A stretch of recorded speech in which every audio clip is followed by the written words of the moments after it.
G6 news Telangana ఆధ్వర్యంలో hostel సందర్శించడం జరిగింది. పిల్లలకు సంబంధించి వాళ్ళ ఇబ్బందులు ఏమన్నా ఉన్నాయని అడిగి తెలుసుకోవడం జరిగింది. ఫుడ్కు సంబంధించి బాగా ఇబ్బందులు ఉన్నాయని తెలిసింది. కర్రీస్ బాగాలేవు అన్నారు. మళ్ళీ పోతే బాత్రూమ్లలో మంచిగా బాగా స్మెల్ వస్తుందట. అది గలీజ్గా ఉన్నాయి, పోవడానికి కూడా బాగాలేవు. పట్టణంలోని వెనుకబడిన తరగతులు అలాగే ఎస్సీ హాస్టళ్లను ఎస్సీ మోర్చా రాష్ట్ర శాఖ పిలుపు మేరకు విద్యార్థుల యొక్క స్థితిగతులు తెలుసుకోవడం కోసం హుస్నాబాద్ పట్టణ పార్టీ ఆధ్వర్యంలో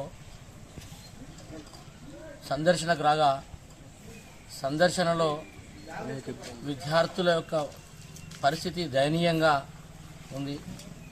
భోజనం తినలేని పరిస్థితిలో, అలాగే వాళ్ళకి ఇచ్చినటువంటి ఏదైతే సాంబార్ కానీ కర్రీ కానీ అది కూడా తినలేనటువంటి పరిస్థితిలో ఉండడం విచారం, చాలా విచారం. ఎందుకంటే ప్రభుత్వం రోజువారీ ప్రకటనలు ఇస్తూ ఏదైతే విద్యార్థులకు హాస్టల్ విద్యార్థులకు మంచి వసతులు కల్పిస్తూ ఉన్నాం, సన్న బియ్యం భోజనం పెడతా ఉన్నాం అని చెప్తా ఉన్నారు.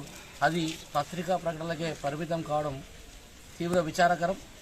ఇవాళ ఇవ్వాల్సిన గుడ్డును ఇవ్వని పరిస్థితి నెలకొంది.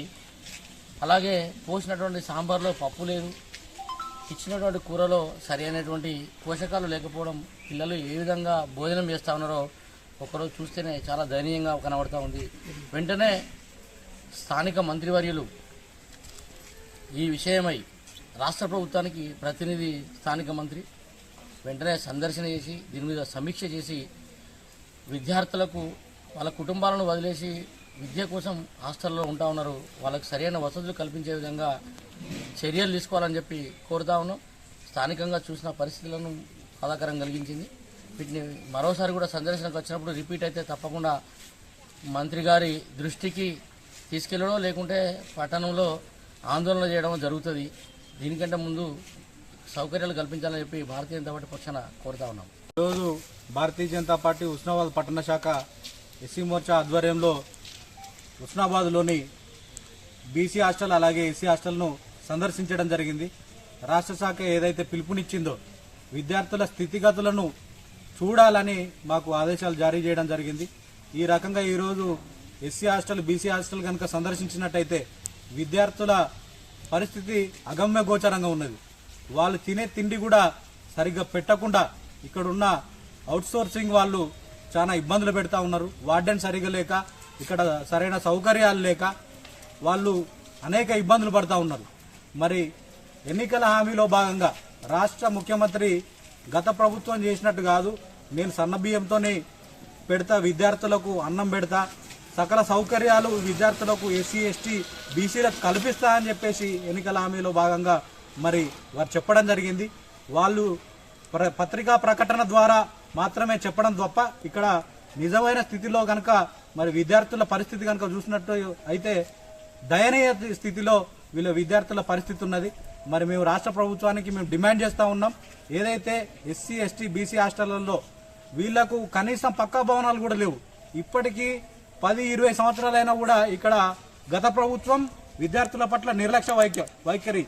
ఈరోజు ఈ ప్రభుత్వం చూస్తే కనుక 7 నెలలు గడుస్తున్నా ఉన్నా కూడా విద్యార్థుల పట్ల మరి చిత్తశుద్ధి లేనటువంటి ప్రభుత్వం ఈ కాంగ్రెస్ ప్రభుత్వం.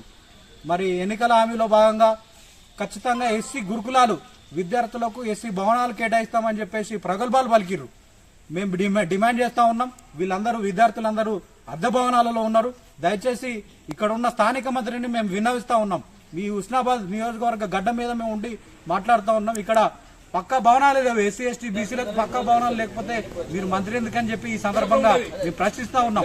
వెంటనే త్వరితగతిన వీళ్ళకు పక్కా భవనాలు కేటాయించాలి, కేటాయించి వాటిని నిర్మించి వచ్చే సంవత్సరంలోగా కొత్త భవనాలలో శాతం కూడా పెంచాలని చెప్పేసి ఈ సందర్భంగా మేము డిమాండ్ చేస్తా ఉన్నాం.